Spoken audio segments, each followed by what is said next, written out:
Good morning, Alpha 40 fans. Welcome to my monthly deck tech and discussion video for August 2025. In today's video, I'm going to recap the deck I ran in the monthly online league for the month of July.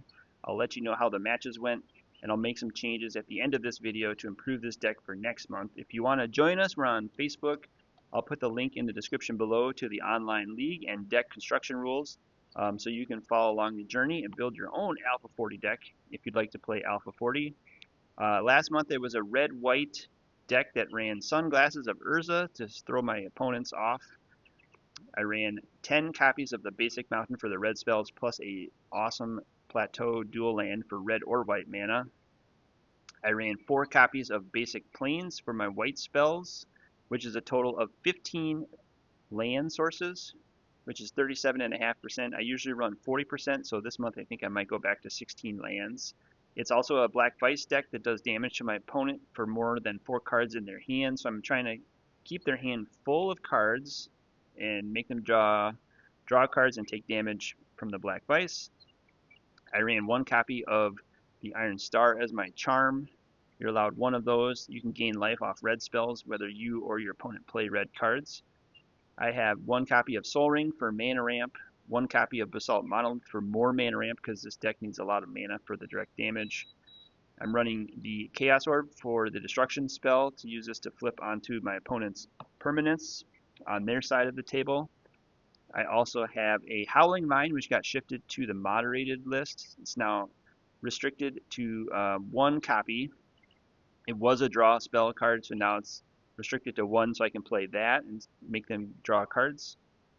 I can also draw cards off of that, and then I'm going to keep Jam de Tome in the deck as the draw card, so once we get into turn 4 or 5, I can tap that since it's a mono artifact, and I can draw 1 extra card per turn and help me find my X spells. Last month I ran the Sunglasses of Urza, which is a really fun artifact. It lets all of your white mana produce white or red mana. I was able to cast that several times. It wasn't as useful as I thought it might be, so I'm probably taking that out this month. For the red spells, I ran 3 Lightning Bolts, everyone's favorite direct damage card.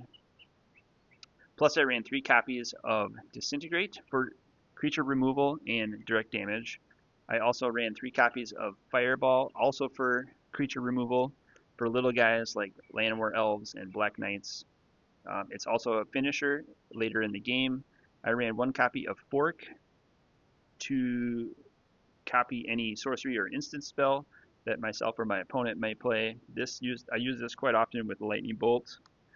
I ran 1 copy of Mana Flare. This doubles all the lands and produces 1 extra mana that your lands can produce, so this is good for mana ramp.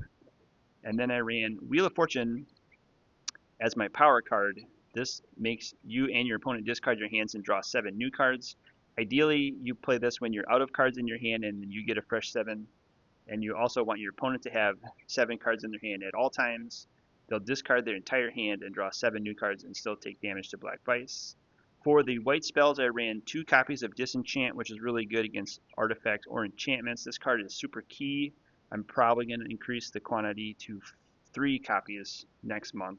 And then finally, I ran 2 copies of Swords to Plowshares for creature removal. This was kind of tricky. It doesn't work on Black Knight because it has protection from white. It does work on Sedge Troll because Sedge Troll says you can't regenerate. This says you can't regenerate creatures, so if you can hit a Sedge Troll with the Swords of Plowshares, that's pretty sweet. Now let's take a look at the matches and see how I did for the month of July.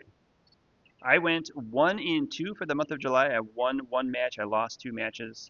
So I didn't think I was going to make it into the top 16. However, all of our matches were played in our pod this month, so everybody went and advanced to the top 16 because there was another pod where nobody got any matches in. So I squeaked in on the points just because I'd played all 3 of my matches. So if you are in the league, there is incentives to get your matches in and on time. My first opponent was from Germany. We had a really fun time. He was on a red-white COP Orcish Artillery deck.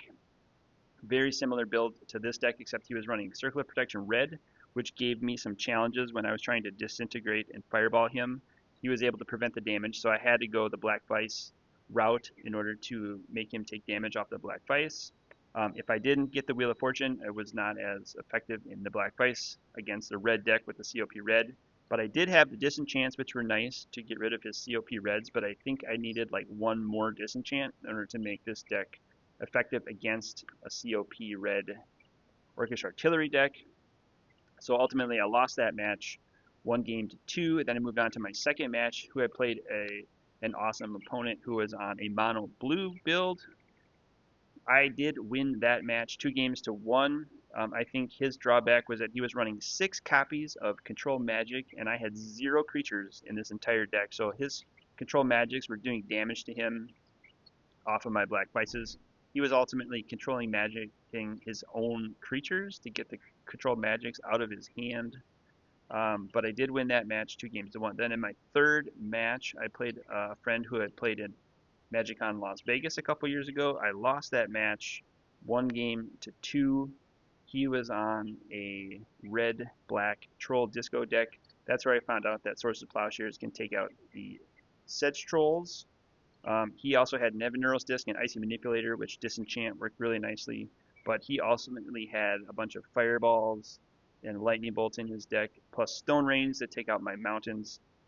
So he was able to get me in 3 games in that match. Finally, I kind of forgot about this deck at the end of the month. I thought I was getting ready for Gen Con.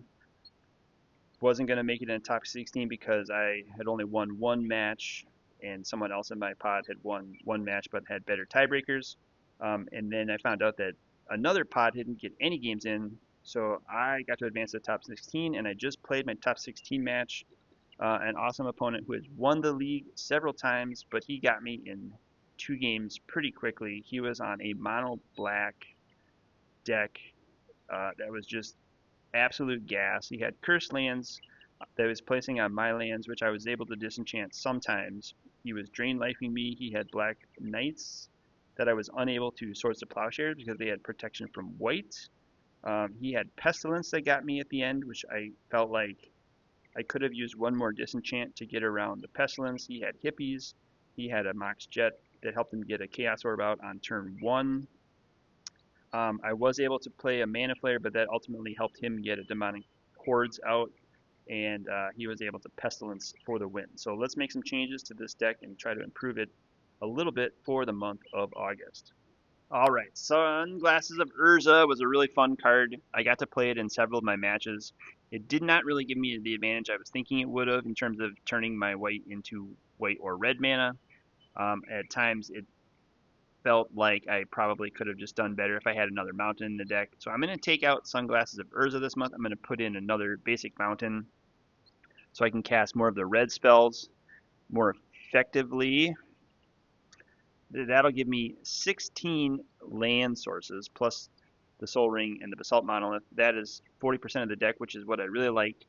I'm going to take out the Swords to Plowshares this month, so to neutralize the mana base, I'm going to take out this Plains and swap it for another basic mountain. So I'm going to have 12 basic mountains plus the plateau and only 3 basic plains this month. I feel like I have 4 white sources, so I should be able to get around if someone was playing 3 Sinkholes or 3 Stone Rains or 3 Ice Storms. I'll at least have 1 plains available to cast my Disenchant. So I'm going to put in a 3rd Disenchant. I'm going to take out the Swords to Plowshare this month. So we're going to go 3 Disenchants to take out my opponent's artifacts or enchantments. Hopefully we'll not face too many cursed lands or warp artifacts next month. But I'm going to try to go 3 white disenchants for the 3 basic lands plus the plateau. I'm also going to take out this Swords to Plowshares because I want to take away life from my opponent and not give them life for taking away their creatures. Plus, if they don't have creatures, if they're on a creatureless deck, Swords to Plowshares is kind of the dead card. So Swords to Plowshares is coming out. I'm going to put in another copy of Disintegrate in this deck. So I'm going to run 4 Disintegrates. And then finally, I'm going to take out one of these Fireballs and put in 1 copy of Shatter instead. This way I can use Shatter on my opponent's artifacts and save the disenchants for enchantments only. But effectively I'll have 4 artifact removal cards and 5 if you count the Chaos Orb. But I'll be able to save the Disintegrates for the creatures, and if they don't have creatures I'll just use that on my opponent. And save the removal for their artifacts. If they're running Icy Manipulator or Black Vices, I'll use these to get rid of those. And if they're on enchantments, I'll use the Disenchants to get rid of their COP reds and get around their tricky enchantments. So that is my build. It's still at 41 cards.